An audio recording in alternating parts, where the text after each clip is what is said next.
ಮಲಿನ ತೊಳೆವ ಜ್ಯೋತಿ ಹೃದಯ ಶುದ್ಧಗೊಳಿಪ ಜ್ಯೋತಿ ಹೃದಯ ಶುದ್ಧಗೊಳಿಪ ಜ್ಯೋತಿ ಭವದ ಭೀತಿ ಹರಿವ ಜ್ಯೋತಿ ಭವದ ಭೀತಿ ಹರಿವ ಜ್ಯೋತಿ ಜ್ಯೋತಿ ಬೆಳಗಿಸು ಆತ್ಮ ಜ್ಯೋತಿ ಬೆಳಗಿಸು.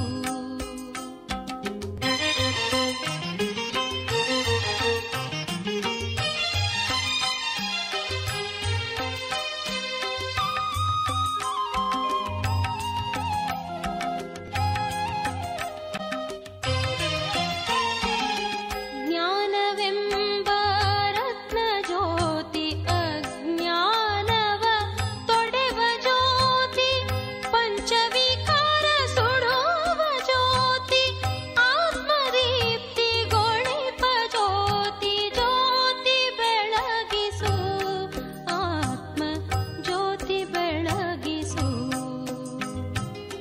ಜ್ಯೋತಿ ಬೆಳಗಿಸು ಮನದ ಜ್ಯೋತಿ ಬೆಳಗಿಸು ಜ್ಯೋತಿ ಬೆಳಗಿಸು ಆತ್ಮ ಜ್ಯೋತಿ ಬೆಳಗಿಸು ಆತ್ಮ ಜ್ಯೋತಿ ಬೆಳಗಿಸು ಆತ್ಮ ಜ್ಯೋತಿ ಬೆಳಗಿಸು. ಆತ್ಮೀಯ ವೀಕ್ಷಕರೇ, ಜ್ಞಾನಜ್ಯೋತಿ ಕಾರ್ಯಕ್ರಮಕ್ಕೆ ತಮ್ಮೆಲ್ಲರಿಗೂ ಹಾರ್ದಿಕ ಸ್ವಾಗತ. ಇಂದಿನ ನಮ್ಮ ವಿಷಯ ಆಗಿದೆ ಮಾತನಾಡುವಂತಹ ಕಲೆ. ಇವತ್ತು ವರ್ತಮಾನ ಜಗತ್ತಿನಲ್ಲಿ ಪ್ರತಿಯೊಬ್ಬ ವ್ಯಕ್ತಿನೂ ಕೂಡ ಒಂದು ಬಾಲ್ಯದಲ್ಲಿ ಸಣ್ಣ ಮಗು ಇರಬೇಕಾದ್ರಿಂದ ಮಾತಾಡಲಿಕ್ಕೆ ಸ್ಟಾರ್ಟ್ ಮಾಡ್ತಾನೆ ವ್ಯಕ್ತಿ. ಯಾವ ರೀತಿ ಒಂದು ಮಗು ಹುಟ್ತಾನೆ ಅಳತ್ಲಿಕ್ಕೆ ಸ್ಟಾರ್ಟ್ ಮಾಡ್ತದೆ, ಅಲ್ಲಿಂದನೇ ಸ್ಟಾರ್ಟ್ ಆಗ್ತದೆ ಅದರದ್ದು ಮಾತನಾಡುವಂಥದ್ದು. ಆದರೆ ಇವತ್ತು ಮಾತನ್ನೇನೋ ಬಹಳಷ್ಟು ಮಾತಾಡ್ತೀವಿ, ಆ ಮಾತುಗಳಿಗೆ ನಮ್ಮದು ಸ್ಟಾಪೇ ಇಲ್ಲ. ಅಷ್ಟು ಮಾತುಗಳನ್ನು ನಮ್ಮ ಜೀವನದಲ್ಲಿ ನಾವು ಆಡ್ತೀವಿ. ಒಂದು ವೇಳೆ ಒಬ್ಬ ವ್ಯಕ್ತಿ ಬಾಲ್ಯದಿಂದ ತನಗೆ ಯಾವಾಗ ಮಾತಾಡಲಿಕ್ಕೆ ಬಂತೋ, ತನಗೆ ಯಾವಾಗ ಸ್ಮೃತಿ ಬಂದಿದೆಯೋ ಅವತ್ತಿನಿಂದ ಇವತ್ತಿನವರೆಗೂ ಮಾತಾಡ್ತಾ ಇದ್ದಾನೆ. ಪ್ರತಿಯೊಬ್ಬ ವ್ಯಕ್ತಿಗೆ ಎಷ್ಟು ವಯಸ್ಸಾಗಿದೆಯೋ ಅಷ್ಟು ಮಾತುಗಳನ್ನು ಅವನು ಆಡಿದ್ದಾನೆ. ಆ ಮಾತುಗಳನ್ನೆಲ್ಲ ನಾವೇನಾದರೂ ಒಂದು ಬುಕ್ನಲ್ಲಿ ಬರಿತಾ ಹೋದರೆ ಆ ಬುಕ್ಗಳನ್ನು ನಾವೇನು ಮಾಡಬಹುದು, ಒಂದು ರೂಮ್ ತುಂಬಬಹುದು. ಅಷ್ಟು ಮಾತುಗಳನ್ನು ನಾವು ಆಲ್ರೆಡಿ ಜೀವನದಲ್ಲಿ ಆಡಿಬಿಟ್ಟಿದ್ದೀವಿ. ಅದೇನಷ್ಟು ಮಾತುಗಳನ್ನು ಆಡಿದ್ದೀವಿ, ಒಂದು ರೂಮ್ ತುಂಬುವಷ್ಟು ಬುಕ್ಸ್ಗಳಷ್ಟು ಮಾತಾಡಿದ್ದೀವಿ. ಅಷ್ಟು ಮಾತುಗಳಲ್ಲಿ ನಮ್ಮ ಜೀವನದಲ್ಲಿ ಮಾತನಾಡುವಂತಹ ಕಲೆಯನ್ನು ಉಪಯೋಗ ಮಾಡಿ ನಾವೆಷ್ಟು ಮಾತಾಡಿದ್ದೀವಿ ಅಂತ ನಾವೇನಾದರೂ ಜೀವನದಲ್ಲಿ ನೋಡ್ತಾ ಹೋದರೆ, ಯಾವುದು ಮಾತನಾಡುವಂತಹ ಕಲೆ, ಯಾವುದು ಮಧುರ ಮಾತು ಅಂತ ಹೇಳಿ ನಾವು ಹೇಳ್ತೀವಿ ಅಂದರೆ, ಯಾವ ಮಾತನ್ನು ಆಡೋದ್ರಿಂದ ಅನ್ಯರ ದುಃಖ ದೂರ ಆಗ್ತದೆ, ನಾವು ಎಂತಹ ಮಾತನ್ನು ಆಡೋದ್ರಿಂದ ಅನ್ಯರಿಗೆ ಶಾಂತಿಯ ಪ್ರಾಪ್ತಿ ಆಗ್ತದೆ, ಖುಷಿಯ ಪ್ರಾಪ್ತಿ ಆಗ್ತದೆ, ಅಂತಹ ಮಾತುಗಳನ್ನು ನಾವು ಎಷ್ಟು ಆಡಿದ್ದೀವಿ. ಬಾಲ್ಯದಿಂದ ಇಲ್ಲಿಯವರೆಗೂ ಬೇರೆಯವರಿಗೆ ಸುಖ ಕೊಡುವಂತಹ ಮಾತು, ಬೇರೆಯವರ ದುಃಖವನ್ನು ದೂರ ಮಾಡುವಂತಹ ಮಾತನ್ನು ನಾವು ಎಷ್ಟು ಆಡಿದ್ದೀವಿ ಅಂತ ನಾವೇನಾದರೂ ಯೋಚನೆ ಮಾಡಿದರೆ, ನಾವು ಒಂದು ರೂಮ್ ತುಂಬ ಬುಕ್ ಬರೆಯುವಷ್ಟು ಮಾತುಗಳನ್ನು ಈಗಾಗಲೇ ಆಡಿರಬಹುದು. ಆ ಒಂದು ರೂಮ್ ತುಂಬ ನಮ್ಮದು ಬುಕ್ಸ್ ಇದ್ದರೂ ಕೂಡ ಆ ಒಂದು ರೂಮ್ ತುಂಬ ಇರುವಂತಹ ಬುಕ್ಸ್ನಲ್ಲಿ ಒಂದು ಬುಕ್ನಷ್ಟು ಕೂಡ ನಾವು ಬೇರೆಯವರಿಗೆ ಸುಖ ಕೊಡುವಂತಹ, ಶಾಂತಿ ಕೊಡುವಂತಹ ಮಾತುಗಳನ್ನು ಆಡೇ ಇಲ್ಲ. ಅಂದರೆ ನಮ್ಮ ಸುಖ ಕೊಡುವಂತಹ, ಶಾಂತಿ ಕೊಡುವಂತಹ, ನೆಮ್ಮದಿ ಕೊಡುವಂತಹ ಮಾತುಗಳು ಬಹಳ ಕಡಿಮೆ ಇದ್ದಾವೆ. ಆದರೆ ವ್ಯರ್ಥವಾಗಿ ನಾವು ಆಡಿರುವಂತಹ ಮಾತುಗಳು ಬಹಳ ಹೆಚ್ಚಿದ್ದಾವೆ. ಯಾವ ರೀತಿ ಜೀವನದಲ್ಲಿ ಹೇಳಲಾಗ್ತದೆ, ಮಾತು ಆಡಿದರೆ ಹೋಯಿತು, ಮುತ್ತು ಒಡೆದರೆ ಹೋಯಿತು ಅಂತ. ಒಮ್ಮೆ ಮಾತಾಡಿದ್ವಿ ಅಂದರೆ ಯಾವ ಕಾರಣಕ್ಕೂ ಆ ಮಾತನ್ನು ನಾವು ವಾಪಸ್ ತಗೊಳ್ಳಿಕ್ಕೆ ಸಾಧ್ಯ ಇಲ್ಲ. ಇವತ್ತು ಯಾವುದಾದ್ರೂ ವ್ಯಕ್ತಿಗೆ ನಾವು ಒಂದು ಕತ್ತಿಯಿಂದ, ಒಂದು ಚಾಕುವಿಂದ ಸ್ವಲ್ಪ ಗಾಯ ಮಾಡಿದರೂ ಕೂಡ ಅವನು ಕೆಲವು ದಿನಗಳ ನಂತರ ಇಂಥವ್ರು ನನಗೆ ಗಾಯ ಮಾಡಿದ್ರು ಅನ್ನೋದನ್ನು ಮರಿತಾನೆ. ಯಾಕೆಂದರೆ ಖಡ್ಗದಿಂದ ಆದಂತಹ ಗಾಯದ ನೋವು ಕೂಡ ಆ ಗಾಯ ವಾಸಿ ಆಯಿತು ಅಂದರೆ ಮರ್ತು ಹೋಗ್ಬಿಡ್ತದೆ. ಆದರೆ ಯಾರಿಗಾದರೂ ನಾವು ಒಮ್ಮೆ ಜೀವನದಲ್ಲಿ ಮಾತಿನಿಂದ ಏನಾದರೂ ಅಂತಹ ಶಬ್ದವನ್ನು ಆಡಿದ್ವಿ ಅಂದರೆ ಅವರು ಜೀವನದ ಅಂತ್ಯದವರೆಗೂ ಆ ಮಾತುಗಳನ್ನು ಯಾವ ಕಾರಣಕ್ಕೂ ಮರೆಯೋದೇ ಇಲ್ಲ. ಅದಕ್ಕೆ ಹೇಳ್ತಾರೆ, ಒಮ್ಮೆ ಮಾಡಿದಂತಹ ಮಾತು ಹೋಯ್ತದು ಮತ್ತೆ ವಾಪಸ್ ತಗೊಳ್ಳಿಕ್ಕೆ ಸಾಧ್ಯನೇ ಇಲ್ಲ ಅಂತ. ಅಂದರೆ ಇವತ್ತು ಇಡೀ ಜಗತ್ತಿನಲ್ಲಿ ಮನುಷ್ಯನಿಗೆ ಪರಮಾತ್ಮ ಕೊಟ್ಟಂತಹ ಒಂದು ವಿಶೇಷ ಕೊಡುಗೆ ಅಂದರೆ, ಮನುಷ್ಯನಿಗೂ ಕೂಡ ಒಂದು ಪ್ರಾಣಿ ಅಂತಲೇ ಹೇಳಲಾಗ್ತದೆ. ಪ್ರಾಣಿಗಳು ಯಾವ ರೀತಿ ಇದೆಯೋ ಮನುಷ್ಯನು ಅದೇ ರೀತಿ ಇದ್ದಾನೆ. ಪ್ರಾಣಿಗಳು ಯಾವ ರೀತಿ ಬದುಕ್ತಾ ಇದ್ದೇನೋ ಮನುಷ್ಯನು ಅದೇ ರೀತಿ ಬದುಕ್ತಾ ಇದ್ದಾನೆ. ಪ್ರಾಣಿಗಳು ಯಾವ ರೀತಿ ಊಟ ಮಾಡ್ತದೆ, ನಿದ್ದೆ ಮಾಡ್ತದೆ, ಮನುಷ್ಯನು ಅದೇ ರೀತಿ ಮಾಡ್ತಾ ಇದ್ದಾನೆ. ಆದರೆ ಪ್ರಾಣಿಗಳಿಗೂ ಮನುಷ್ಯನಿಗೂ ಇರುವಂತಹ ವ್ಯತ್ಯಾಸ ಏನು ಅಂದರೆ, ಪ್ರಾಣಿಗಳಿಗೆ ತಮ್ಮ ಮನಸ್ಸಿನ ಭಾವನೆಯನ್ನು ಎಕ್ಸ್ಪ್ರೆಷನ್ ಮಾಡಲಿಕ್ಕೆ ಮಾತುಗಳು ಬರೋದಿಲ್ಲ, ಮನುಷ್ಯನಿಗೆ ಮಾತಾಡಲಿಕ್ಕೆ ಬರ್ತದೆ. ಆದರೆ ನಾವೇನು ಮಾತನಾಡುವಂತಹ ವಿಶೇಷ ಕಲೆಯನ್ನು ನಮ್ಮಲ್ಲಿ ಪರಮಾತ್ಮ ತುಂಬಿ ಕಳಿಸಿದ್ದಾನೆ. ಕಳಿಸಿದ್ದಾನೆ. ಆ ಕಲೆಯನ್ನು ನಾವು ಎಷ್ಟು ಉಪಯೋಗ ಮಾಡಿ ಎಷ್ಟು ಸುಂದರ ಮಾತುಗಳನ್ನು, ಎಷ್ಟು ಜನರಿಗೆ ಸುಖ ಕೊಡುವಂತಹ ಮಾತುಗಳನ್ನು ನಾವು ಆಡ್ತಾ ಇದ್ದೀವಿ ಅಂತ ನೋಡ್ತಾ ಹೋದರೆ ಇವತ್ತು ಪ್ರತಿಯೊಬ್ಬ ವ್ಯಕ್ತಿಗೂ ನಾವು ನೋಡಿದರೆ ವ್ಯಕ್ತಿಗೆ ಹೇಳಲಾಗ್ತದೆ ಇವತ್ತು ನಮ್ಮ ನಾಲಿಗೆ ಇಷ್ಟು ಮಾತಾಡ್ತದೆ. ಅದಕ್ಕೆ ಇಂಗ್ಲೀಷ್ನಲ್ಲಿ ಒಂದು ಮಾತನ್ನು ಹೇಳ್ತಾರೆ, the tongue has not bones but it break bones ಅಂತ ಹೇಳಿ. ಇವತ್ತು ನಮ್ಮ ನಾಲಿಗೆಯಲ್ಲಿ ಒಂದು ಮೂಳೆ ಇಲ್ಲ. ಮೂಳೆ ಇಲ್ಲದೆ ಇರುವಂತಹ ನಾಲಿಗೆ ಏನಾದರೂ ಸ್ವಲ್ಪ ಹೆಚ್ಚು ಕಡಿಮೆ ಮಾತಾಡ್ತು ಅಂದರೆ ಎದುರುಗಡೆ ಇರೋ ವ್ಯಕ್ತಿಯ ಮೂಳೆಯನ್ನು ಕೂಡ ಮುರಿಬಹುದು. ಅಷ್ಟು ಶಕ್ತಿ ಇವತ್ತು ನಮ್ಮ ನಾಲಿಗೆಗಿದೆ. ಯಾವ ರೀತಿ ನಾವು ಯಾವುದಾದ್ರೂ ಒಬ್ಬ ವ್ಯಕ್ತಿಯ ಮಹಿಮೆಯನ್ನು ಮಾಡ್ತಾ ಹೋದ್ವಿ ಅಂದರೆ ಅವನಲ್ಲಿ ಆತ್ಮವಿಶ್ವಾಸ ತುಂಬುವಂತಹ ಮಾತುಗಳನ್ನು ಆಡ್ತಾ ಹೋದರೆ ಆ ವ್ಯಕ್ತಿಯ ಮಹಿಮೆ ಮಾಡ್ತಾ ಆ ವ್ಯಕ್ತಿಯನ್ನು ಬೇಕಾದರೆ ಒಂದು ದೊಡ್ಡ ಪದವಿಗೆ ಯೋಗ್ಯನನ್ನಾಗಿ ಮಾಡಬಹುದು. ಸಾಮಾನ್ಯ ವ್ಯಕ್ತಿಯನ್ನು ಒಬ್ಬ ಮಹಾನ್ ವ್ಯಕ್ತಿಯನ್ನಾಗಿ ಮಾಡುವಷ್ಟು ಶಕ್ತಿ ಇವತ್ತು ನಮ್ಮ ಮಾತಿನಲ್ಲಿದೆ. ಅದೇ ನಮ್ಮ ಮಾತಿನಿಂದ ನಾವು ಯಾವುದಾದ್ರೂ ಒಬ್ಬ ವ್ಯಕ್ತಿಯ ನಿಂದನೆಯನ್ನು ಮಾಡ್ತಾ ಹೋದ್ವಿ ಅಂದರೆ ಬೇಕಾದ್ರೆ ಆ ವ್ಯಕ್ತಿಯನ್ನು ನೇಣುಗಂಬಕ್ಕೂ ಕೂಡ ಏರಿಸಬಹುದು. ಅಷ್ಟು ಶಕ್ತಿ ನಮ್ಮ ಮಾತಿಗಿದೆ. ಅಂದರೆ ನಾವು ಎಂತಹ ಮಾತುಗಳನ್ನು ಆಡ್ತೀವಿ ಆ ಮಾತಿನ ಆಧಾರದಿಂದ ನಮ್ಮನ್ನು ಜನ ಗುರುತಿಸ್ತಾರೆ. ಇವತ್ತು ಕಾಗೆನೂ ನೋಡ್ಲಿಕ್ಕೆ ಒಂದೇ ರೂಪದಲ್ಲಿರ್ತದೆ, ಕೋಗಿಲೆನೂ ನೋಡಲಿಕ್ಕೆ ಒಂದೇ ರೂಪದಲ್ಲಿದೆ. ಆದರೆ ಕಾಗೆ ಕೂಗಿದ್ರೆ ಯಾರಿಗೂ ಇಷ್ಟ ಆಗೋದಿಲ್ಲ. ಕೋಗಿಲೆ ಕೂಗ್ತು ಅಂದರೆ ಎಲ್ಲರೂ ಬಹಳ ಇಷ್ಟಪಡ್ತಾರೆ. ಅಂದರೆ ಕಾಗೆಯ ಮಾತಿಗೂ ಕೋಗಿಲೆಯ ಮಾತಿಗೂ ಏನಿದೆ, ಬಹಳಷ್ಟು ಅಂತರ ಇದೆ. ಅಂದರೆ ಯಾರಿಗೆ ಮಾತನಾಡುವಂತಹ ಕಲೆ ಇರ್ತದೋ, ಮಧುರ ಮಾತಾಡುವಂಥದ್ದು ಗೊತ್ತಿರ್ತದೋ ಅವರು ಎಲ್ಲಿ ಹೋದರೂ ಅನೇಕ ಜನರ ಪ್ರೀತಿಯನ್ನು ಸಂಪಾದನೆ ಮಾಡಬಹುದು. ಯಾರಿಗೆ ಮಾತನಾಡುವಂತಹ ಕಲೆ ಇಲ್ವೋ ಅವ್ರು ಎಲ್ಲಿ ಹೋದರೂ ಅವ್ರ ಜೀವನದಲ್ಲಿ ಅವ್ರು ಎಂದೂ ಕೂಡ ಅನ್ಯರ ಪ್ರೀತಿಯನ್ನು ಸಂಪಾದನೆ ಮಾಡಲಿಕ್ಕೆ ಸಾಧ್ಯನೇ ಇಲ್ಲ. ಅದಕ್ಕೊಂದು ಸಣ್ಣ ಉದಾಹರಣೆ ಹೇಳಬೇಕು ಅಂದರೆ, ಆ ಕಾಗೆ ಒಂದು ಮರದ ಮೇಲೆ ಕುತ್ಕೊಂಡು ಜೋರಾಗಿ ಕೂಗ್ತಾ ಇರ್ತದೆ, ಕಾಕ ಅಂತ ಕೂಗ್ತಾ ಇರ್ತದೆ. ಆ ಟೈಮ್ನಲ್ಲಿ ಒಂದು ಕೋಗಿಲೆ ಮೇಲ್ಗಡೆಯಿಂದ ಹಾರಿ ಬರ್ತಾ ಇರ್ತದೆ. ಆ ಕೋಗಿಲೆ ಕೊರಳಲ್ಲಿ ಒಂದು ರತ್ನದ ಹಾರವನ್ನು ಹಾಕ್ಕೊಂಡಿರ್ತದೆ. ಆ ರತ್ನದ ಹಾರವನ್ನು ಕೋಗಿಲೆಯ ಕೊರಳಲ್ಲಿ ನೋಡಿದಂತಹ ಕಾಗೆ ಕೋಗಿಲೆಗೆ ಕೇಳುತ್ತದೆ, ನೀನು ಇಷ್ಟು ಒಳ್ಳೆ ರತ್ನದ ಹಾರ ಹಾಕ್ಕೊಂಡಿದ್ದೀಯಲ್ಲ, ನಿನಗೆ ಈ ಹಾರವನ್ನು ಯಾರು ಕೊಟ್ಟರು ಅಂತ ಹೇಳಿ. ಯಾರು ಕೊಟ್ಟರು ಅಂತ ಕೇಳಿದ ತಕ್ಷಣ ಆ ಕೋಗಿಲೆ ಹೇಳ್ತದೆ, ನಾನು ಈಗ ತಾನೇ ಮೇಲ್ಗಡೆ ಹೋಗಿದ್ದೆ ಪರಮಾತ್ಮನ ಹತ್ರ, ಅಲ್ಲಿ ನನಗೆ ಸುಂದರವಾಗಿ ಹಾಡ್ಲಿಕ್ಕೆ ಹೇಳಿದರು, ನಾನು ಹಾಡೋದನ್ನು ನೋಡಿ ಅವರು ನನಗೆ ಇದನ್ನು ಪ್ರೆಸೆಂಟ್ ಆಗಿ ಕೊಟ್ಟರು ಅಂತ ಹೇಳ್ತದೆ. ಯಾವಾಗ ಕೋಗಿಲೆ ನಾನು ಹಾಡೋದನ್ನು ನೋಡಿ ಕೊಟ್ಟರು ಅಂತ ಹೇಳ್ತದೋ ಹೇಳಿದ ತಕ್ಷಣ ಕಾಗೆ ಹೇಳ್ತದೆ, ನಮ್ಮ ಊರಿನಲ್ಲಿರೋ ಜನ ಸರಿನೇ ಇಲ್ಲ, ನಾನು ಯಾವಾಗ ಹಾಡಿದ್ರು ಕೂಡ ಅವ್ರು ನನಗೆ ಕಲ್ಲು ತೊಗೊಂಡು ಹೊಡಿತಾರೆ, ನನ್ನ ಓಡಿಸ್ತಾರೆ, ಈ ಊರಿನ ಜನ ಸರಿ ಇಲ್ಲ, ಅದಕ್ಕೆ ನಾನು ಏನು ಮಾಡ್ತೀನಿ, ನೀನು ಯಾವ ಪರಮಾತ್ಮನ ಹತ್ರ ಹೋಗಿ ಹಾಡಿ ಸರ ಪಡ್ಕೊಂಡು ಬಂದಿದ್ಯೋ, ನಾನು ಆ ಪರಮಾತ್ಮನ ಹತ್ರನೇ ಹೋಗಿ ಹಾಡ್ತೀನಿ, ಸರ ಪಡ್ಕೊಂಡು ಬರ್ತೀನಿ ಅಂತ ಹೇಳಿ ಕಾಗೆ ಹೇಳ್ತದೆ. ಹೇಳಿದ ತಕ್ಷಣ ಕೋಗಿಲೆ ಹೇಳ್ತದೆ, ಆ ಲೋಕಕ್ಕೆ ಹೋಗೋದು ಇಂಪಾರ್ಟೆಂಟ್ ಅಲ್ಲ, ಅಲ್ಲಿ ಹಾಡೋದು ಇಂಪಾರ್ಟೆಂಟ್ ಅಲ್ಲ, ಮೊದಲು ನಿನ್ನ ಶಬ್ದವನ್ನು ಚೇಂಜ್ ಮಾಡ್ಕೊ. ನಿನ್ನ ಶಬ್ದವನ್ನು ಚೇಂಜ್ ಮಾಡಿಕೊಂಡ್ರೆ ಇಲ್ಲಿರೋ ಜನರೇ ನಿನಗೆ ಕಲ್ಲು ತಗೊಂಡು ಹೊಡೆಯೋದಿಲ್ಲ, ಗೌರವ ಕೊಡ್ತಾರೆ. ಇಲ್ಲ ಅಂದರೆ ನೀನು ಆ ಲೋಕಕ್ಕೆ ಹೋದರೂ ಕೂಡ ನಿನಗೆ ಗೌರವ ಸಿಗಲಿಕ್ಕೆ ಸಾಧ್ಯ ಇಲ್ಲ ಅಂತ ಹೇಳ್ತದೆ. ಆದರೆ ಆ ಕಾಗೆ ಆ ಮಾತನ್ನು ಕೇಳೋದೇ ಇಲ್ಲ. ನಾನು ನಿನ್ನಂತೆ ಹಾಡಿ ನಾನು ಬಹುಮಾನ ಪಡ್ಕೊಂಡು ಬರ್ತೀನಿ ಅಂತ ಹೇಳಿ ಹೋಗ್ಬಿಡ್ತದೆ. ಹಾರ್ತಾ ಹೋಗ್ತದೆ ಹೇಳ್ತದೆ, ಆ ಕೋಗಿಲೆಗೇನು ನೀವು ರತ್ನದ ಹಾರ ಕೊಟ್ಟಿದ್ದೀರಲ್ಲ, ನಾನು ಆ ಕೋಗಿಲೆಯ ಸಹೋದರ ಆಗಿದ್ದೀನಿ, ನಾನು ಬಹಳ ಸುಂದರವಾಗಿ ಹಾಡ್ತೀನಿ ಅಂತ ಹೇಳ್ತದೆ. ಹೇಳಿದ ತಕ್ಷಣ ಆಯಿತು ಅಂತ ಹೇಳಿ ಅಲ್ಲಿ ಪರಮಾತ್ಮ ಅವನಿಗೆ ಹಾಡು ಅಂತ ಹೇಳ್ತಾರೆ. ಆಗ ಕಾಗೆ ಹಾಡ್ಲಿಕ್ಕೆ ಹೋದರೆ ಅದು ಕಾ ಕಾ ಕಾ ಅಂತ ಕೂಗ್ತದೆ, ಕೊನೆಗೆ ಅದನ್ನು ಮತ್ತೆ ಕೆಳಗಡೆ ಕಳಿಸ್ಬಿಡ್ತಾರೆ. ಅಂದರೆ ಕಾಗೆಗೆ ಮಾತನಾಡುವಂತಹ ಕಲೆ ಇಲ್ಲ, ಅಂದರೆ ಹಾಡುವಂತಹ ಕಲೆ ಇಲ್ಲ, ಅದು ಕೂಗ್ತದೆ, ಅದನ್ನು ಯಾರೂ ಇಷ್ಟಪಡೋದಿಲ್ಲ. ಆದರೆ ಕೋಗಿಲೆಗೆ ಹಾಡುವಂತಹ ಕಲೆ ಇದೆ, ಅದನ್ನೆಲ್ಲರೂ ಕೂಡ ಏನು ಮಾಡ್ತಾರೆ, ಇಷ್ಟಪಡ್ತಾರೆ. ಹಾಗೆ ನಮ್ಮ ಜೀವನದಲ್ಲೂ ಕೂಡ ನಾವೇನಾದರೂ ಮಧುರವಾಗಿ ಮಾತುಗಳನ್ನು ಆಡಿದ್ವಿ ಅಂದರೆ ಎಲ್ಲರೂ ನಮ್ಮನ್ನು ಸಮೀಪಕ್ಕೆ ಕರೀತಾರೆ. ಅದೇ ನಾವೇನಾದರೂ ಬೇರೆಯವರಿಗೆ ದುಃಖ ಆಗುವಂತಹ ಮಾತನ್ನು ಆಡಿದರೆ, ಜೋರಾಗಿ ಕ್ರೋಧದಿಂದ ಮಾತನ್ನು ಆಡಿದರೆ, ಅಸತ್ಯ ಮಾತುಗಳನ್ನು ಆಡಿದರೆ ಜನ ನಮ್ಮಿಂದ ದೂರ ಹೋಗ್ಲಿಕ್ಕೆ ಇಷ್ಟಪಡ್ತಾರೆ, ನಮ್ಮನ್ನು ಅವ್ರ ಸಮೀಪಕ್ಕೆ ಕರ್ಕೊಳ್ಳೋದಿಲ್ಲ.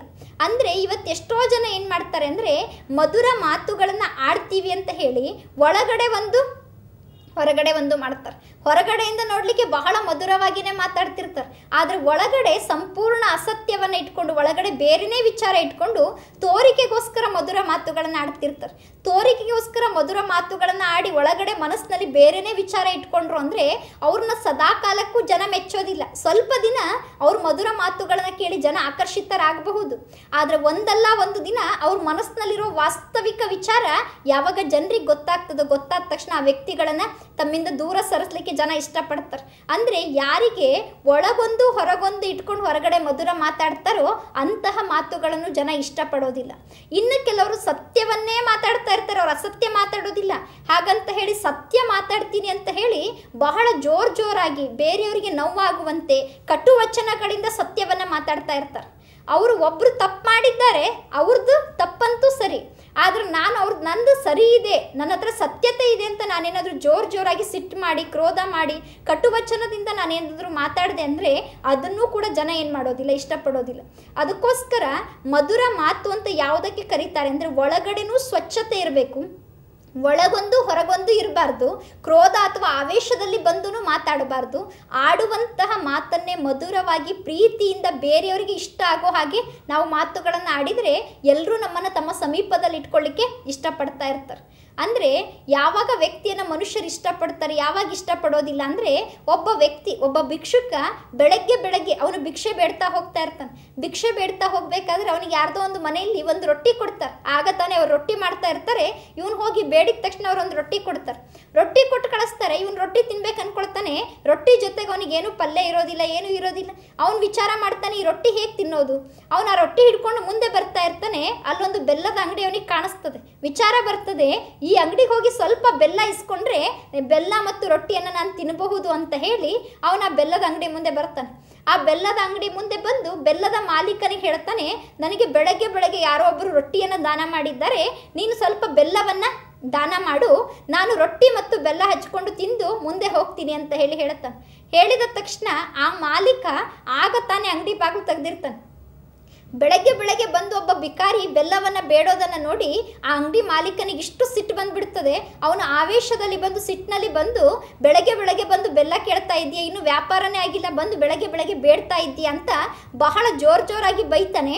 ಆ ಬೆಲ್ಲ ಹೊಡೆಯುವಂತಹ ಕೋಲನ್ನು ತೊಗೊಂಡು, ಅದು ಕಬ್ಬಣ ಏನಿರ್ತದೆ ಅದನ್ನೇ ತೊಗೊಂಡು ಇವನಿಗೆ ಹೊಡಿಲಿಕ್ಕೆ ಹೋಗ್ಬಿಡ್ತಾನೆ, ಜೋರಾಗಿ ಬೈದು ಬಿಡ್ತಾನೆ. ಆವಾಗ ಆ ಭಿಕ್ಷುಕ ಹೇಳ್ತಾನೆ, ನೀನು ಬೆಲ್ಲ ಕೊಡ್ಲ ಇಲ್ಲ ಅಂದರೂ ಪರವಾಗಿಲ್ಲ, ನೀನು ಬೆಲ್ಲ ಕೊಡಬೇಕಂತನೇ ಇಲ್ಲ ಅಂತಲೇ ಹೇಳು, ಆದರೆ ಬೆಲ್ಲ ಕೊಟ್ಟರೆ ನಿಂದು ಖರ್ಚಾಗಬಹುದು, ಆದರೆ ಬೆಲ್ಲದಂತಹ ಮಾತಾಡಲಿಕ್ಕೆ ನಿಂದೇನು ಖರ್ಚಾಗೋದಿಲ್ಲ ತಾನೆ. ಅದಕ್ಕೆ ಹೇಳುವಂತಹ ಮಾತನ್ನೇ ಬೆಲ್ಲದಂತಹ ಮಾತುಗಳನ್ನು ಆಡಿ ನನ್ನನ್ನು ಕಳಿಸಬಹುದಲ್ಲ ಅಂತ ಹೇಳಿ ಭಿಕ್ಷುಕ ಹೇಳ್ತಾನೆ. ಅಂದರೆ ಇವತ್ತು ನಮ್ಮ ಜೀವನದಲ್ಲಿ ನಮಗೇನು ಕೊಡಲಿಕ್ಕಾಗದೇ ಇರಬಹುದು, ನಮಗೆ ಬೇರೆಯವರಿಗೆ ದನ ಕೊಡಲಿಕ್ಕಾಗದೇ ಇರಬಹುದು, ಧಾನ್ಯಗಳನ್ನು ಕೊಡಲಿಕ್ಕಾಗದೇ ಇರಬಹುದು, ವಸ್ತ್ರಗಳನ್ನು ಆಗದೇ ಇರಬಹುದು, ಬೇರೆ ವಸ್ತುಗಳನ್ನು ದಾನ ಮಾಡಲಿಕ್ಕೆ ಆಗದೇ ಇದ್ದರೂ ಕೂಡ ನಾವು ಪ್ರೀತಿಯ 4 ಮಾತುಗಳನ್ನು ಆಡಿದರೆ ನಮ್ಮ ಜೀವನದಲ್ಲಿ ನಮಗೇನು ನಷ್ಟ ಆಗೋದಿಲ್ಲ. ಅಂದರೆ ಪ್ರೀತಿಯ ಮಾತುಗಳನ್ನು ಆಡೋದ್ರಿಂದ ಅನೇಕರ ವಿಶ್ವಾಸವನ್ನು ನಾವು ಗಳಿಸಲಿಕ್ಕೆ ಸಾಧ್ಯ ಆಗ್ತದೆ. ಅಂದರೆ ಅನ್ಯರಿಗೂ ಕೂಡ ನಮ್ಮ ಸಂಬಂಧದಲ್ಲಿ ಇರಬೇಕು ಅನ್ನುವಂತಹ ವಿಚಾರ ಬರ್ತದೆ. ಅದಕ್ಕೋಸ್ಕರ ನಮ್ಮ ಜೀವನದಲ್ಲಿ ಮಾತನಾಡುವಂತಹ ಕಲೆಯೇನೋ ಪರಮಾತ್ಮ ಕೊಟ್ಟಿದ್ದಾನೆ, ಆದರೆ ಆ ಮಾತುಗಳು ಹೇಗಿರಬೇಕು ಅನ್ನೋದು ನಮಗೆ ಗೊತ್ತಿರಬೇಕು. ಅದಕ್ಕೆ ಶರಣರು ಕೂಡ ಹೇಳ್ತಾರೆ, ಮಾತುಗಳು ಹೇಗಿರಬೇಕು ಅಂದರೆ ನುಡಿದರೆ ಮುತ್ತಿನ ಹಾರದಂತಿರಬೇಕು, ನುಡಿದರೆ ಸ್ಫಟಿಕದ ಸಲಾಕೆಯಂತಿರಬೇಕು, ನುಡಿದರೆ ಲಿಂಗ ಮೆಚ್ಚಿ ಅಹುದೆನಬೇಕು. ನಾವು ಮಾತಾಡಿದ್ವಿ ಅಂದರೆ ಅದು ಮುತ್ತಿನ ಹಾರ ಇದ್ದಂತೆ ಇರಬೇಕು. ನಾವು ಮಾತಾಡಿದ್ವಿ ಅಂದರೆ ಆ ಲಿಂಗ ಪರಮಾತ್ಮ ಶಿವನೂ ಕೂಡ ಮೆಚ್ಚಿ ಹೌದು ಅನ್ನಬೇಕು, ಇವ್ರ ಮಾತನ್ನು ಕೇಳಬೇಕು ಅನ್ನಬೇಕು. ಅಂತಹ ಮಾತುಗಳು ನಮ್ಮ ಬಾಯಿಂದ ಬರಬೇಕು. ಅಂದರೆ ಪರಮಾತ್ಮ ಮೆಚ್ಚುವಂತಹ ಮಾತುಗಳು ಬರಬೇಕು. ಅಂದರೆ ನಮ್ಮ ಬಾಯಿಂದ ಬರುವಂತಹ ಮಾತುಗಳು ಶಾಂತಿಯಿಂದ ಕೂಡಿದಂತಹ ಮಾತುಗಳಾಗಿರಬೇಕು, ಪ್ರೀತಿಯಿಂದ ಕೂಡಿದಂತಹ ಮಾತುಗಳು ಆಗಿರಬೇಕು. ಆ ರೀತಿ ಶಾಂತಿಯಿಂದ ಕೂಡಿದಂತಹ ಮಾತುಗಳು, ಪ್ರೀತಿಯಿಂದ ಕೂಡಿದಂತಹ ಮಾತುಗಳು, ಸತ್ಯ ಮಾತುಗಳು ನಮ್ಮ ಬಾಯಿಂದ ಬರಬೇಕು. ಅಂದರೆ ನಮ್ಮ ಬಗ್ಗೆ ನಾವು ಸಂಪೂರ್ಣ ಗಮನವನ್ನು ಕೊಡಬೇಕು. ಇವತ್ತು ಎಷ್ಟೋ ಕಡೆ ಜಾಸ್ತಿ ಮಾತಾಡಿದ ತಕ್ಷಣ ಮಾತು ಜಗಳಕ್ಕೆ ಕಾರಣ ಆಗ್ಬಿಡ್ತದೆ. ಎಷ್ಟೋ ವಾತಾವರಣದಲ್ಲಿ ನೋಡ್ತೀವಿ, ಒಳ್ಳೆ ಫ್ರೆಂಡ್ಸೇ ಮಾತಾಡ್ತಾ ಇರ್ತಾರೆ, ಮಾತಾಡ್ತಾ ಸ್ವಲ್ಪ ಹೆಚ್ಚು ಕಡಿಮೆ ಮಾತಾಡಿದ್ರು ಮಾತು ಹೋಗಿ ಜಗಳ ಆಗಿ ಟರ್ನ್ ಆಗಿಬಿಡ್ತದೆ. ಅಂದರೆ ಇವತ್ತು ಜಗಳ ಯಾಕೆ ಆಗ್ತಾ ಇದೆ ಅಂದರೆ ನಮಗೆ ಮಾತನಾಡುವಂತಹ ಕಲೆ ಗೊತ್ತಿಲ್ಲ. ಅಂದರೆ ನಮ್ಮ ಜೀವನದಲ್ಲಿ ನಾವು ಈ ಗುಣವನ್ನು ಕಲಿಬೇಕು. ನಾನು ಎಲ್ಲಿ ಮಾತಾಡಬೇಕು ಮತ್ತು ಎಷ್ಟು ಮಾತಾಡಬೇಕು, ಯಾವ ಸಮಯದಲ್ಲಿ ಮಾತಾಡಬೇಕು ಅನ್ನೋದು ನಮಗೆ ಗೊತ್ತಿರಬೇಕು. ಎಷ್ಟೋ ಬಾರಿ ನಾವು ಸತ್ಯವನ್ನೇ ಹೇಳ್ತಾ ಇರ್ತೀವಿ, ಒಳ್ಳೆ ಮಾತನ್ನೇ ಹೇಳ್ತಾ ಇರ್ತೀವಿ, ಆದರೆ ನಾವು ಮೊದಲು ಇದನ್ನು ವಿಚಾರ ಮಾಡೋದಿಲ್ಲ, ನಾನು ಈ ಟೈಮಿಗೆ ಈ ಮಾತನ್ನು ಆಡಿದರೆ ಎದುರುಗಡೆ ಇರೋ ವ್ಯಕ್ತಿಗೆ ಈ ಮಾತನ್ನು ಕೇಳುವಷ್ಟು ಪೇಷನ್ಸ್ ಇದೆನಾ, ಸಹನೆ ಇದೆನಾ, ಅಷ್ಟು ಶಕ್ತಿ ಇದೆನಾ ಅಂತ ಯೋಚನೆ ಮಾಡೋದೇ ಇಲ್ಲ. ನಮಗೇನೋ ಹೇಳೋದಿರ್ತದೆ, ಎದುರುಗಡೆ ಹೋಗ್ತೀವಿ, ತಕ್ಷಣ ಏನು ಮಾಡಿಬಿಡ್ತೀವಿ, ಹೇಳ್ಬಿಡ್ತೀವಿ. ಆದರೆ ಆ ವ್ಯಕ್ತಿ ಏನಾಗಿರ್ತಾನೆ, ಆ ಟೈಮ್ನಲ್ಲಿ ಬೇರೆ ಯಾವುದೋ ಕೆಲಸದಲ್ಲಿ ಬ್ಯುಸಿ ಇರ್ತಾರೆ ಅಥವಾ ಬೇರೆ ಯಾವುದೋ ವಿಚಾರದಲ್ಲಿ ಮಗ್ನ ಆಗಿರ್ತಾರೆ.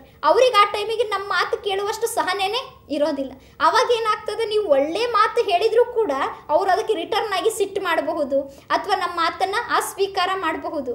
ಅದಕ್ಕೋಸ್ಕರ ನಾವು ಮೊದಲು ಮಾತಾಡೋದಕ್ಕಿಂತ ಮೊದಲು ಇದನ್ನು ಯೋಚನೆ ಮಾಡಬೇಕು, ಇದು ಸರಿಯಾದ ಟೈಮಾ, ಇವನು ಶಾಂತಿಯಿಂದ ಇದ್ದಾನ, ನನ್ನ ಮಾತು ಕೇಳುವಷ್ಟು ಸಹನೆ ಈ ವ್ಯಕ್ತಿಗೆ ಈ ಟೈಮಿಗೆ ಇದೇನಾ ಅನ್ನೋದನ್ನು ಫಸ್ಟ್ ನೋಡಿಕೊಂಡು ಆ ಸಮಯವನ್ನು ನೋಡಬೇಕು. ಯಾವುದಾದ್ರೂ ಮಾತನ್ನು ಹೇಳಬೇಕಾದ್ರೆ 10 ಜನ ಇರಬೇಕಾದ್ರೆ ಹೋಗಿ ನಾನು ಹೇಳಬೇಕಾದಂತಹ ಮಾತನ್ನು ಹೇಳಿಬಿಟ್ರೆ ಕೇಳುವಂತಹ ವ್ಯಕ್ತಿಗೆ ಅದು ಇನ್ಸಲ್ಟ್ನ ಅನುಭವನೂ ಆಗಬಹುದು, ಅದು ಸಿಟ್ಟನ್ನು ಕೂಡ ಬರೆಸಬಹುದು. ಅದಕ್ಕೋಸ್ಕರ ಇದನ್ನು ಕೂಡ ನೋಡಬೇಕು, ನಾನೀಗ ಮಾತಾಡ್ಲಿಕ್ಕೆ ಹೋಗ್ತಾ ಇದ್ದೀನಿ ಅಂದರೆ ಆ ವ್ಯಕ್ತಿ ಏಕಾಂತದಲ್ಲಿ ಇದ್ದಾನ, ಆ ವ್ಯಕ್ತಿಗೆ ಕೇಳುವಷ್ಟು ಸಹನೆ ಇದೆನಾ, ಇದು ಕರೆಕ್ಟ್ ಆದಂತಹ ಟೈಮಾ ನಾನು ಮಾತಾಡಲಿಕ್ಕೆ. ಇದ್ರ ಕಡೆ ಎಲ್ಲ ನಾವು ಗಮನ ಕೊಟ್ಟು ನಂತರ ಮಾತುಗಳನ್ನ ಆಡಲಿಕ್ಕೆ ಪ್ರಾರಂಭ ಮಾಡಬೇಕು. ಯಾವುದೇ ಸಮಯದಲ್ಲಿ ತಕ್ಷಣ ಮಾತಾಡಬಾರ್ದು. ಎಷ್ಟೋ ಬಾರಿ ಈ ರೀತಿ ಆಗ್ತದೆ, ಮೊದಲು ಮಾತಾಡ್ಬಿಡ್ತೀವಿ, ಆಮೇಲೆ ಯೋಚನೆ ಮಾಡ್ತೀವಿ. ಇವತ್ತೆಲ್ಲ ಜಗಳಗಳಿಗೆ ಕಾರಣ ಏನು ಅಂದರೆ ಮೊದಲು ಯೋಚನೆ ಮಾಡಲ್ಲ, ಮೊದಲು ಮಾತಾಡ್ಬಿಡ್ತೀವಿ, ನಂತರ ಕುತ್ಕೊಂಡು ಏನು ಮಾಡ್ತೀವಿ, ನಾವು ಹೀಗೆ ಯಾಕಾದರೂ ಮಾತಾಡಿದ್ವೋ ಅಂತ ಯೋಚನೆ ಮಾಡ್ತೀವಿ. ಇವತ್ತು ಎಷ್ಟು ಮನೆಯಲ್ಲಿ ಯಾವೆಲ್ಲ ಮಾತುಗಳಿಗೆ ಜಗಳ ಬರ್ತದೆ, ಯಾರ್ದೆಲ್ಲ ಮನಸ್ಸು ಅಶಾಂತ ಆಗ್ತದೆ, ಅಶಾಂತಿಗೆ ಕಾರಣ ಏನು ಅಂದರೆ ಯೋಚನೆ ಮಾಡ್ದೇನೆ ಮಾತಾಡ್ತೀವಿ. ಅಂದರೆ ಇವತ್ತು ವ್ಯಕ್ತಿಯಲ್ಲಿರುವ ಒಂದು ವೀಕ್ನೆಸ್ ಏನು ಅಂದರೆ ತಾನು ಏನು ಹೇಳ್ತಾ ಇದ್ದಾರೋ ಅದ್ರ ಬಗ್ಗೆ ಇದು ಸರಿನೋ ತಪ್ಪು ಅಂತ ತನ್ನೊಳಗಡೆ ತಾನೇನು ಮಾಡೋದಿಲ್ಲ, ವಿಚಾರ ಮಾಡೋದೇ ಇಲ್ಲ. ಇನ್ನು ಕೆಲವೊಮ್ಮೆ ಏನು ಮಾಡ್ತಾರೆ ಅಂದರೆ ಬಹಳ ವಿಚಾರ ಮಾಡ್ತಾರೆ, ಹಿಂಗೆ ಹೇಳಬೇಕು ಅಂತ ಬಹಳ ಯೋಚನೆ ಮಾಡಿದಂತಹ ಮಾತುಗಳನ್ನು ಬಾಯಿಂದ ಹೇಳೋದೇ ಇಲ್ಲ. ಇದು ಮನುಷ್ಯನ 2 ವೀಕ್ನೆಸ್. ಯೋಚನೆ ಮಾಡಿರ್ತಾನೆ, ಅದನ್ನು ಕಾರ್ಯರೂಪದಲ್ಲಿ ತರೋದಿಲ್ಲ. ಯಾವುದನ್ನು ಯೋಚನೆನೇ ಮಾಡಿರೋದಿಲ್ಲ ಅದನ್ನು ತಕ್ಷಣ ಕಾರ್ಯರೂಪದಲ್ಲಿ ತಂದುಬಿಡ್ತಾನೆ. ಅಂದರೆ ಮಾತಾಡಬೇಕಾದಂತಹ ಟೈಮ್ನಲ್ಲಿ ಸುಮ್ಮನೆ ಇರೋದು, ಸುಮ್ಮನೆ ಇರಬೇಕಾದಂತಹ ಟೈಮ್ನಲ್ಲಿ ಮಾತಾಡಿಬಿಡೋದು. ಇದು ಮನುಷ್ಯನಿಗೆ ಬಹಳಷ್ಟು ಹಾನಿಯನ್ನುಂಟು ಮಾಡ್ತದೆ. ನಾವು ಇಡೀ ಒಂದು ಮಹಾಭಾರತದ ಕಥೆಯನ್ನು ಕೇಳ್ತೀವಿ. ಆ ಇಡೀ ಒಂದು ಮಹಾಭಾರತದ ಕಥೆಯಲ್ಲಿ ಅಷ್ಟು ದೊಡ್ಡ ಮಹಾಭಾರತದ ಯುದ್ಧ ನಡೀಲಿಕ್ಕೆ ಕಾರಣ ಏನು ಅಂದರೆ ದ್ರೌಪದಿಯ ಒಂದು ಮಾತು. ಆ ದ್ರೌಪದಿಯ ಒಂದು ಮಾತಿನಿಂದ ಇಡೀ ಮಹಾಭಾರತನೇ ನಡೀತು. ನಾವೆಲ್ಲ ಕೇಳ್ತೀವಿ, ಯಾವಾಗ ದುರ್ಯೋಧನ ಪಾಂಡವರು ಕಟ್ಟಿದಂತಹ ಇಂದ್ರಪ್ರಸ್ಥವನ್ನು ನೋಡಬೇಕು ಅಂತ ಹೇಳಿ ಬರ್ತಾ ಇದ್ನೋ, ದುರ್ಯೋಧನ ಯಾವಾಗ ಇಂದ್ರಪ್ರಸ್ಥ ನೋಡ್ಲಿಕ್ಕೆ ಬರ್ತಾ ಇದ್ನೋ, ಬರಬೇಕಾದಾಗ ಅವನಲ್ಲಿ ಒಳಗಡೆ ನಡ್ಕೊಂಡು ಬರಬೇಕಾದ್ರೆ ಇಂದ್ರಪ್ರಸ್ಥ ಹೀಗೆ ಕಟ್ಟಿರ್ತಾರೆ, ಅದಿಷ್ಟು ಸುಂದರ ಇರ್ತದೆ, ಅಲ್ಲಿ ನೋಡ್ಲಿಕ್ಕೆ ಒಂದು ಕಡೆ ನೀರು ಹರಿತಾ ಇರ್ತದೆ. ನೀರು ಹರಿತಾ ಇದೆ ಅಂತ ಹೇಳಿ ದುರ್ಯೋಧನ ತನ್ನ ಪಂಚೆಯನ್ನು ಎತ್ಕೊಂಡು ಮುಂದೆ ಹೆಜ್ಜೆ ಇಡ್ಲಿಕ್ಕೆ ಹೋಗ್ತಾನೆ. ಹೆಜ್ಜೆ ಇಡ್ಲಿಕ್ಕೆ ಹೋದಾಗ ಅಲ್ಲೊಬ್ಬ ದಾಸಿ ಹೇಳ್ತಾಳೆ, ಅಲ್ಲಿ ನೀರಿಲ್ಲ, ನೆಲ ಇದೆ, ನೀವು ಆರಾಮಾಗಿ ನಡ್ಕೊಂಡು ಹೋಗ್ರಿ ಅಂತಾಳೆ. ಅವನು ಒಂದು ಹೆಜ್ಜೆ ಇಟ್ಟು ನೋಡ್ತಾನೆ, ಅಲ್ಲಿ ನೀರು ಇರೋದಿಲ್ಲ, ನೋಡ್ಲಿಕ್ಕೆ ನೀರು ಕಂಡಂಗೆ ಕಾಣ್ತಾ ಇರ್ತದೆ. ಅವನು ಆರಾಮಾಗಿ ನಡ್ಕೊಂಡು ಮುಂದೆ ಹೋಗ್ಬಿಡ್ತಾನೆ. ಇನ್ನೊಂದು ಕಡೆ ದುರ್ಯೋಧನ ನಡ್ಕೊಂಡು ಹೋಗ್ತಾ ಇರ್ತಾನೆ, ಅಲ್ಲಿ ನೋಡ್ಲಿಕ್ಕೆ ನೆಲ ಕಂಡಂಗೆ ಕಾಣಿಸ್ತಾ ಇರ್ತದೆ, ಸ್ವಲ್ಪನೂ ನೀರು ಕಾಣಿಸ್ತಾನೆ ಇರೋದಿಲ್ಲ. ಅದ್ರಲ್ಲೊಬ್ಬ ದಾಸಿ ನಿಂತಿರ್ತಾಳೆ. ದಾಸಿ ಹೇಳ್ತಾಳೆ, ಅದು ನೆಲ ಅಲ್ಲ, ನೀರು, ನೋಡಿ ಹೆಜ್ಜೆ ಇಡ್ರಿ ಅಂತ ಹೇಳ್ತಾಳೆ. ಆ ರೀತಿ ಇಂದ್ರಪ್ರಸ್ಥವನ್ನ ಪಾಂಡವರು ಕಟ್ಟಿಸಿರ್ತಾರೆ. ಅಂದರೆ ನೀರಿದ್ದಲ್ಲಿ ನೆಲ ಕಂಡಂತೆ ಕಾಣ್ತಾ ಇರ್ತದೆ, ನೆಲ ಇದ್ದಲ್ಲಿ ನೀರು ಕಂಡಂತೆ ಕಾಣ್ತಾ ಇರ್ತದೆ. ಯಾವಾಗ ನೀರಿರುವಂತಹ ಸ್ಥಾನ ನೆಲ ಕಂಡಂತೆ ಕಾಣ್ತಾ ಇರ್ತದೋ ದುರ್ಯೋಧನ ಅಲ್ಲಿ ಹೆಜ್ಜೆ ಇಡ್ಲಿಕ್ಕೆ ಹೋಗ್ತಾರೆ. ಆವಾಗ ದಾಸಿ ಹೇಳ್ತಾಳೆ, ಇಲ್ಲಿ ನೀರಿದೆ, ಹುಷಾರಾಗಿ ಹೋಗಿ ಅಂತ. ಆದರೆ ದುರ್ಯೋಧನ ಆ ಮಾತು ಕೇಳೋದೇ ಇಲ್ಲ. ನನಗೆ ಮೋಸ ಮಾಡ್ತೀಯ, ನನಗೆ ಸುಳ್ಳು ಹೇಳ್ತೀಯ, ಇಲ್ಲಿ ನೆಲ ಇದೆ ಅಂತ ಅವನು ತಕ್ಷಣ ಹೋಗಿ ಕಾಲಿಟ್ಬಿಡ್ತಾನೆ, ನೀರಿನಲ್ಲಿ ಬಿದ್ದುಬಿಡ್ತಾನೆ. ಯಾವಾಗ ದುರ್ಯೋಧನ ನೀರಿನಲ್ಲಿ ಬೀಳ್ತಾನೋ ಮೇಲ್ಗಡೆ ನಿಂತ್ಕೊಂಡಿರ್ತಾಳೆ ದ್ರೌಪದಿ. ದುರ್ಯೋಧನನನ್ನು ನೋಡಿ ಈ ಮಾತನ್ನು ಹೇಳ್ತಾಳೆ, ಕುರುಡನ ಮಗ ಕುರುಡ ಅಂತ ಹೇಳ್ಬಿಡ್ತಾಳೆ. ಯಾವಾಗ ಕುರುಡನ ಮಗ ಕುರುಡ ಅನ್ನುವಂತಹ ಒಂದು ಶಬ್ದವನ್ನು ಹೇಳಿ ದ್ರೌಪದಿ ಜೋರಾಗಿ ನಗ್ತಾಳೋ ಅದೇ ಸೆಕೆಂಡ್ ದುರ್ಯೋಧನನಿಗೆ ಅವಳ ಬಗ್ಗೆ ಇಷ್ಟು ತಿರಸ್ಕಾರ, ಇಷ್ಟು ದ್ವೇಷ ಹುಟ್ಟುತ್ತದೆ. ಆ ಒಂದು ಮಾತಿನಿಂದ ಇಡೀ ಮಹಾಭಾರತದ ಕಥೆನೇ ಸೃಷ್ಟಿಯಾಗ್ತದೆ, ಅಷ್ಟು ದೊಡ್ಡ ಯುದ್ಧನೇ ನಡೀತದೆ. ಹಾಗೆ ಇವತ್ತು ನಮ್ಮ ಜೀವನದಲ್ಲೂ ನಮಗೆಷ್ಟು ಜನ ಶತ್ರುಗಳಾಗಿದ್ದಾರೆ, ನಮ್ಮನ್ನು ಎಷ್ಟು ಜನ ದ್ವೇಷಿಸ್ತಾ ಇದ್ದಾರೆ, ನಮ್ಮನ್ನು ನೋಡಿ ಎಷ್ಟು ಜನ ಈರ್ಷೆ ಪಡ್ತಾ ಇದ್ದಾರೆ. ಅವರು ದ್ವೇಷ ಪಡಲಿಕ್ಕೆ, ಈರ್ಷೆ ಮಾಡಲಿಕ್ಕೆ ಅಥವಾ ನಮ್ಮ ಜೊತೆಗೆ ಶತ್ರುತ್ವವನ್ನು ಬೆಳೆಸ್ಕೊಳ್ಳಿಕ್ಕೆ ಕಾರಣ ಏನು ಅಂದರೆ ನಾವು ಯಾವುದೋ ಟೈಮಿಗೆ ತಿಳಿದೋ ಅಥವಾ ತಿಳಿದೇನೋ ಆಡಿರುವಂತಹ ಒಂದು ಮಾತು. ಮನುಷ್ಯ ಯಾವಾಗ ಬೇರೆಯವರಿಗೆ ದುಃಖ ಕೊಡುವಂತಹ ಮಾತುಗಳನ್ನು ಆಡ್ತಾನೆ, ಬೇರೆಯವರಿಗೆ ಕಷ್ಟ ಆಗುವಂತಹ ಮಾತುಗಳನ್ನು ಆಡ್ತಾನೆ, ಬೇರೆಯವರಿಗೆ ನೋವನ್ನುಂಟು ಮಾಡುವಂತಹ ಮಾತುಗಳನ್ನು ಆಡ್ತಾನೋ ಆ ಮಾತುಗಳನ್ನು ಎದುರುಗಡೆ ಇರುವಂತಹ ವ್ಯಕ್ತಿಗಳು ಯಾವ ಕಾರಣಕ್ಕೂ ಮರೆಯೋದೇ ಇಲ್ಲ. ಆಡಿರುವಂತಹ ಮಾತುಗಳನ್ನು ಸದಾ ಕಾಲಕ್ಕೂ ನೆನ್ಪಿಟ್ಕೊಂಡು ಅವ್ರೇನು ಮಾಡ್ತಾರೆ, ಆ ಸೇಡನ್ನು ತೀರಿಸ್ಕೊಳ್ಳಿಕ್ಕೆ ಪ್ರಯತ್ನವನ್ನು ಮಾಡ್ತಾರೆ. ಮಾತನಾಡುವಂತಹ ಕಲೆ ನಮ್ಮ ಜೀವನದಲ್ಲಿ ಇರಲಿಲ್ಲ ಅಂದರೆ ನಮ್ಮ ಎದುರುಗಡೆ ಇರುವಂತಹ ವ್ಯಕ್ತಿಗಳು ಕೂಡ ನಮ್ಮ ಶತ್ರುಗಳಾಗ್ಬಿಡ್ತಾರೆ. ಅಂದರೆ ನಾವು ಇವತ್ತು ಒಂದು ಸಣ್ಣ ಮಾತಿನಲ್ಲಿ ಸ್ವಲ್ಪ ಹೆಚ್ಚು ಕಡಿಮೆ ಮಾತಾಡಿದರೂ ಕೂಡ ಅನೇಕ ಮಿತ್ರರನ್ನು ಕೂಡ ನಾವು ಶತ್ರುಗಳನ್ನಾಗಿ ಮಾಡ್ಕೊಂಡ್ಬಿಡ್ತೀವಿ. ಅದಕ್ಕೋಸ್ಕರ ನಮಗೆ ವಿಶೇಷವಾಗಿ ಇದ್ರ ಕಡೆ ಗಮನ ಇರಬೇಕು. ನಾನು ಎಲ್ಲಿ ಮಾತಾಡಬೇಕು, ಎಷ್ಟು ಮಾತಾಡಬೇಕು ಮತ್ತು ಹೇಗೆ ಮಾತಾಡಬೇಕು ಅನ್ನೋದ್ರ ಕಡೆ ಪ್ರತಿಯೊಬ್ಬರು ಗಮನವನ್ನು ಕೊಡಬೇಕು. ಅದಕ್ಕೋಸ್ಕರ ಹೇಳಲಾಗ್ತದೆ, ಮಧುರವಾಗಿ ಮಾತನಾಡಿ, ನಿಧಾನವಾಗಿ ಮಾತನಾಡಿ, ಶಾಂತಿಯಿಂದ ಮಾತನಾಡಿ ಅಂತ ಹೇಳಿ. ಅಂದರೆ ಮಾತನಾಡುವಂತಹ ಸಮಯದಲ್ಲಿ ನಾವು ಬಹಳಷ್ಟು ಶಾಂತಿಯನ್ನು ಕಾಪಾಡಿಕೊಳ್ಬೇಕು. ಒಂದೊಂದು ಶಬ್ದವನ್ನು ಕೂಡ ಬಹಳ ಮಧುರವಾಗಿ ಮಾತುಗಳನ್ನು ಆಡ್ತಾ ಇರಬೇಕು. ಎಷ್ಟು ಸಾಧ್ಯವೋ ಅಷ್ಟು ಕಡಿಮೆ ಮಾತುಗಳನ್ನು ಆಡಬೇಕು. ಯಾವಾಗ ನಾವು ಕಡಿಮೆ ಮಾತುಗಳನ್ನು ಆಡ್ತೀವೋ ಆಗ ನಮ್ಮ ಶಕ್ತಿ ಕೂಡ ಉಳಿತಾಯ ಆಗ್ತದೆ.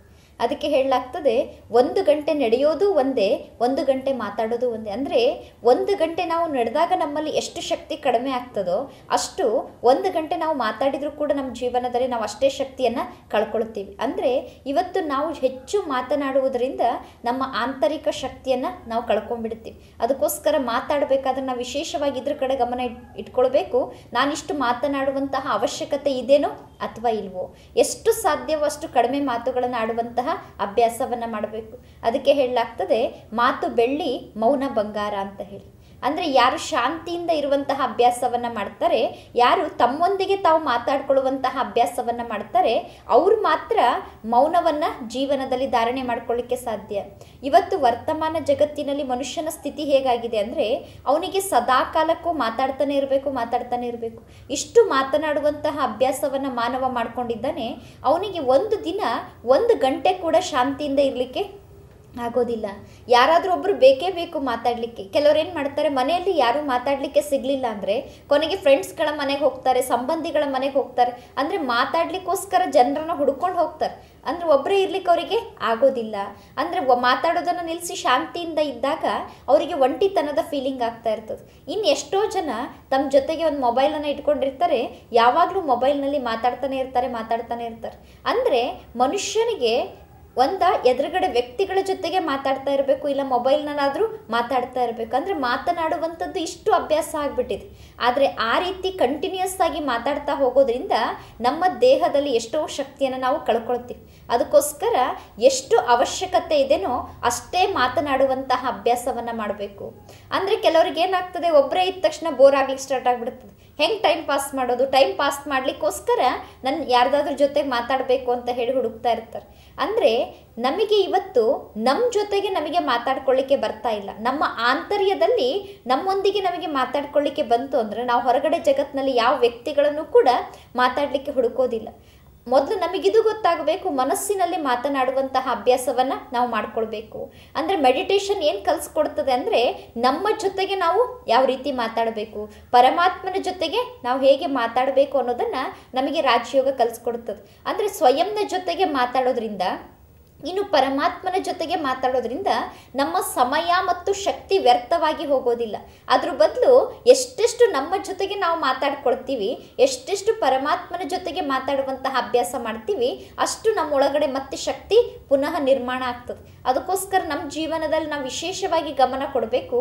ಜನರ ಜೊತೆಗೆ ಎಷ್ಟು ಸಾಧ್ಯನೋ ಅಷ್ಟು ಕಡಿಮೆ ಮಾತುಗಳನ್ನು ಆಡಬೇಕು. ನಮ್ಮ ಜೊತೆಗೆ ನಾವು ಎಷ್ಟು ಸಾಧ್ಯನೋ ಅಷ್ಟು ಹೆಚ್ಚು ಮಾತುಗಳನ್ನು ಆಡುವಂತಹ ಅಭ್ಯಾಸವನ್ನು ಮಾಡ್ಕೊಳ್ಬೇಕಾಗಿದೆ. ಅದಕ್ಕೋಸ್ಕರ ಹೇಳ್ತಾರೆ, ಮಾತನಾಡಿದರೆ ಇಂತಹ ಮಾತುಗಳನ್ನು ಆಡಬೇಕು, ಅದನ್ನು ಗೋಲ್ಡನ್ ವರ್ಡ್ ಆಗಿ ಬರೆದಿಡಬೇಕು ಅಂತ ಹೇಳಿ. ಅಂದರೆ ನಮ್ಮ ಒಂದೊಂದು ಅಕ್ಷರ ಕೂಡ ಗೋಲ್ಡನ್ ವರ್ಡ್ ಅಂತ ಹೇಳಿ ಬೇರೆಯವರಿಗೆ ಅನುಭವ ಆಗಬೇಕು. ಆ ರೀತಿ ಅನ್ಯರಿಗೆ ಬೇರೆಯವರಿಗೆ ಗೋಲ್ಡನ್ ವರ್ಡ್ ಅಂತ ಹೇಳಿ ಅನುಭವ ಆಗಬೇಕು ಅಂದರೆ ಅವರು ಕಾಯ್ತಿರ್ಬೇಕು. ಇವ್ರ ಬಾಯಿಂದ ಒಂದು ಶಬ್ದನಾದರೂ ಕೇಳಬೇಕು, ಇವ್ರು ಒಂದಾದರೂ ಶಬ್ದ ನನಗೆ ಹೇಳಲಿ ಅಂತ ಅವ್ರು ಕಾಯ್ತಾ ಇದ್ದಾಗ ನಮಗೆ ಮಾತಾಡಿದರೆ ಆ ಮಾತಿಗೆ ಬೆಲೆ ಇರ್ತದೆ. ನಾವು ಕಂಟಿನ್ಯೂಸ್ ಆಗಿ ಮಾತಾಡ್ತಾನೆ ಇದ್ವಿ ಅಂದರೆ ಜನ ನಮ್ಮ ಮಾತುಗಳಿಗೆ ಗಮನವನ್ನು ಕೊಡೋದಿಲ್ಲ. ಅಂದರೆ ಅವರು ಆಸಕ್ತಿಯಿಂದ ನಮ್ಮ ಮಾತುಗಳನ್ನು ಕೇಳೋದಿಲ್ಲ. ಯಾವಾಗ ನಾವು ಬಹಳ ಕಡಿಮೆ ಮಾತಾಡ್ತೀವಿ, ಅವಶ್ಯಕತೆ ಇರುವಂತಹ ಮಾತುಗಳನ್ನು ಮಾತ್ರ ಮಾತಾಡ್ತೀವಿ, ಆಗ ಜನರು ನಮ್ಮ ಒಂದೊಂದು ಮಾತಿಗೂ ಕೂಡ ಬಹಳಷ್ಟು ಗಮನವನ್ನು ಕೊಡ್ತಾರೆ, ಬೆಲೆಯನ್ನು ಕೊಡ್ತಾರೆ. ಅದಕ್ಕೋಸ್ಕರ ನಾವು ಮಾತನಾಡುವಂತಹ ಮಾತಿನಲ್ಲಿ ನಮಗೆ ಇದ್ರ ಕಡೆ ಗಮನ ಇರಬೇಕು. ನಾನು ಮಾತನಾಡಿದರೆ ಅದರಿಂದ ಬೇರೆಯವರ ದುಃಖ ದೂರ ಆಗಬೇಕು, ಅನ್ಯರಿಗೆ ಸುಖನೇ ಸಿಗಬೇಕು, ಅನ್ಯರಿಗೆ ಶಾಂತಿನೇ ಸಿಗಬೇಕು, ಅನ್ಯರ ಕಷ್ಟವನ್ನು ದೂರ ಮಾಡಬೇಕು. ಅಂತಹ ಶಬ್ದಗಳನ್ನು ಮಾತ್ರ ನಾನು ಮಾತನಾಡಬೇಕು ಅನ್ನುವಂತಹ ಒಂದು ಅಭ್ಯಾಸ ಮಾಡ್ಕೊಳ್ಬೇಕು. ಯಾವ ವ್ಯಕ್ತಿಗೆ ಮಾತನಾಡುವಂತಹ ಕಲೆ ಗೊತ್ತಿರ್ತದೋ ಅವನು ಜಗತ್ತಿನಲ್ಲಿ ಯಾವ ಸ್ಥಾನಕ್ಕೆ ಹೋದರೂ ಕೂಡ ಅವನಿಗೆ ಯಾರ ಮಧ್ಯದಲ್ಲಿ ಬದುಕೋದು ಕಷ್ಟ ಆಗೋದಿಲ್ಲ. ಯಾರಿಗೆ ಮಾತನಾಡುವಂತಹ ಕಲೆ ಗೊತ್ತಿಲ್ವೋ ಅವರಿಗೆ ಜನರ ಜೊತೆಗೆ ಹೊಂದ್ಕೊಳ್ಳೋದು ಬಹಳ ಕಷ್ಟ ಆಗ್ತದೆ. ಅಂದರೆ ನಮಗೆ ಮಾತನಾಡುವಂತಹ ಕಲೆ ಗೊತ್ತಿತ್ತು ಅಂದರೆ ಎಂತಹ ವ್ಯಕ್ತಿಗಳ ಜೊತೆಗೂ ಕೂಡ ನಾವು ಪ್ರೀತಿಯಿಂದ ಮಾತಾಡಿ ಅವ್ರ ಮನಸ್ಸನ್ನು ಗೆಲ್ಲಬಹುದಾಗಿದೆ. ಅದಕ್ಕೋಸ್ಕರ ಯಾವ ರೀತಿ ಹೇಳ್ತಾರೆ, ಪಂಡಿತರಿಗೆ ಯಾವ ಗ್ರಂಥನೂ ಕೂಡ ಕಷ್ಟಕರ ಅಂತ ಹೇಳಿ ಅನುಭವ ಆಗೋದಿಲ್ಲ. ಅದೇ ರೀತಿ ಒಬ್ಬ ವ್ಯಾಪಾರಿಗೆ ಎಂತಹ ದೊಡ್ಡ ವಸ್ತು ವಿದೇಶದಿಂದ ತರಿಸ್ಬೇಕು ಅಂದರೂ ಕೂಡ ಅವನಿಗೆ ಕಷ್ಟ ಅಂತ ಹೇಳಿ ಅನುಭವ ಆಗೋದಿಲ್ಲ. ಅದೇ ರೀತಿ ಯಾರಿಗೆ ಮಾತನಾಡುವಂತಹ ಕಲೆ ಗೊತ್ತಿರ್ತದೋ ಆ ವ್ಯಕ್ತಿಗೆ ಯಾವ ಸ್ಥಾನದಲ್ಲಿ ಬಿಟ್ಟರೂ ಕೂಡ ಅವನು ಜನರ ಜೊತೆಗೆ ಪರಿಸ್ಥಿತಿಯನ್ನು ಎದುರಿಸೋದು ಕಷ್ಟ ಅಂತ ಹೇಳಿ ಅನುಭವ ಮಾಡೋದಿಲ್ಲ.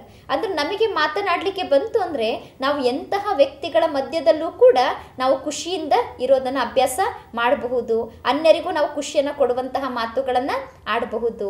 ಇಂತಹ ಮಾತನಾಡುವಂತಹ ಕಲೆ ಅಂದರೆ ಯಾವ ರೀತಿ ಮಾತಾಡಬೇಕು, ಎಷ್ಟು ಮಾತಾಡಬೇಕು, ಎಲ್ಲಿ ಮಾತಾಡಬೇಕು, ಹೇಗೆ ಮಾತಾಡಬೇಕು, ಇದ್ರ ಬಗ್ಗೆ ಇನ್ನೂ ಹೆಚ್ಚು ಮಾಹಿತಿಯನ್ನು ತಿಳ್ಕೊಳ್ಳಿಕ್ಕೋಸ್ಕರ ನೀವು ಈಶ್ವರೀಯ ವಿಶ್ವವಿದ್ಯಾಲಯಕ್ಕೆ ಭೇಟಿ ಕೊಟ್ಟರೆ ನಿಮಗೆ ಮನಸ್ಸಿನಲ್ಲಿ ಮಾತನಾಡುವುದು ಹೇಗೆ, ಪರಮಾತ್ಮನ ಜೊತೆಗೆ ಮಾತನಾಡುವುದು ಹೇಗೆ, ಇಂತಹ ಅನೇಕ ಮಾಹಿತಿಗಳನ್ನು ನೀವು ಅಲ್ಲಿ ತಿಳ್ಕೊಳ್ಬಹುದು. ಮುಂದಿನ ಸಂಚಿಕೆಯಲ್ಲಿ ಮತ್ತೆ ಭೇಟಿಯಾಗೋಣ.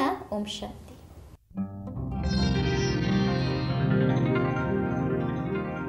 ಉಸಿರು ಉಸಿರಿನ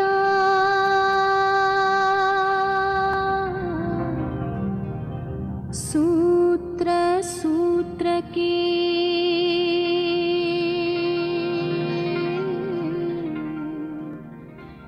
ಶಿವನ